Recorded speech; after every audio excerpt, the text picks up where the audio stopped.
We're on the Keswick River, which takes us into the Wolastoq St. John River. Let's go check it out. I'm very excited. Looking at the map, you can see it snakes around quite a bit. It's gonna be a beautiful paddle. Nice, calm, beautiful fall day. Let's go.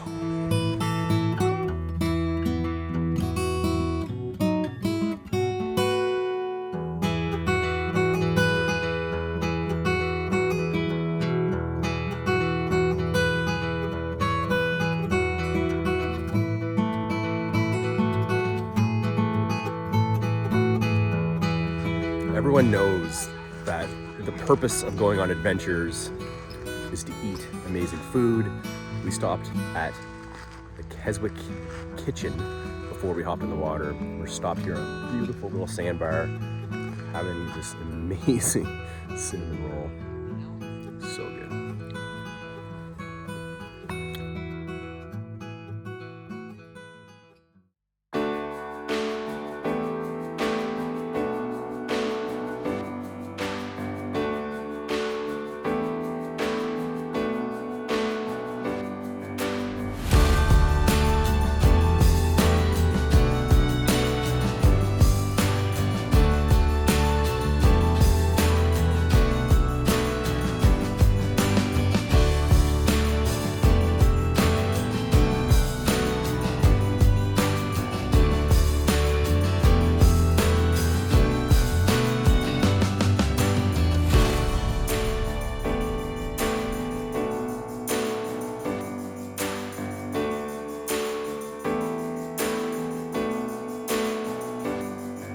Well, it has turned into a banger of a day.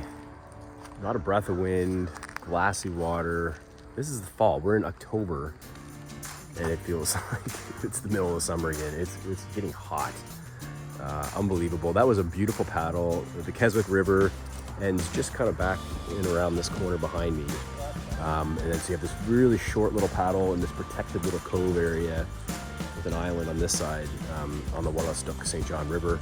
And this is put in, or in this case for us, the takeout. In addition to kayaking, there are nearby hikes like the beautiful Curry Mountain, which was formed as a volcano more than 135 million years ago. And be sure to stop in for some fresh local snacks, like this nearby self-serve stand at Happy Apple Acres. The Keswick River is good fun for paddlers of all levels. Be sure to check out the Fredericton Capital Region website for more information and route details. There is just so much to explore in Fredericton.